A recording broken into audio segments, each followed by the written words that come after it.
Daily international orders pack చేసేటప్పుడు 1కి 4 సార్లు చెక్ చేస్తాను బల్క్ లో ఏమన్నా మిస్ అవుతాయేమో అని. అప్పుడప్పుడు మా మామని చూస్తే నాకు అనిపించింది ఆమె ఏజ్ వచ్చేసరికి నేను ఆమెలో సగమన్నా యాక్టివ్ గా ఉంటానా అని. మార్నింగ్ రంగంలోకి దిగిద్ది, నైట్ దాకా చేస్తూనే ఉండిద్ది, అల్పు సల్పు ఏముండదు. ప్యాకింగ్ సెక్షన్ హెడ్ ఈమె. ఈ week non veg pickles, veg pickles, snacks అన్ని బల్క్ లో ప్రిపేర్ చేసాం ఇంటర్నేషనల్ ఆర్డర్స్ ఎక్కువ ఉండటం వల్ల. మీరు కూడా వెబ్సైట్ వాట్సాప్ లో ఆర్డర్ చేయొచ్చు. Okay, thank you. అన్ని కంట్రీస్ కి డెలివరీ చేస్తాం. కొంతమంది ఏంటంటే ఫ్రెండ్స్ అందరూ కలిపి పెట్టుకుంటారు, అందుకే ఇక్కడ ఎవరి నేమ్ వాళ్ళకి సెపరేట్ గా ప్యాక్ చేస్తున్నాను. వరల్డ్స్ ఫస్ట్ ఇంటర్నేషనల్ కొరియర్ వాళ్ళని చూస్ చేసుకున్నాం మేము. చాలా సెక్యూర్డ్ గా ప్యాక్ చేస్తారు, వెళ్లే వరకు ఏ డ్యామేజ్ లేకుండా. సర్వీస్ తో పాటు రేట్స్ కూడా చాలా రీజనబుల్. ఇప్పుడు సమ్మర్ కి ఆఫర్స్ కూడా ఉన్నాయంట. ఏపీ తెలంగాణ ఎక్కడికైనా వచ్చి వాళ్ళే పిక్ చేసుకుంటారు.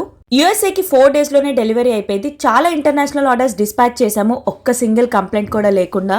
మంచిగా వాళ్ళే వ్యాన్ లో తీసుకొని వెళ్ళిపోతారు. మళ్ళీ నెక్స్ట్ వీడియోలో కలుసుకుందాం. Bye bye.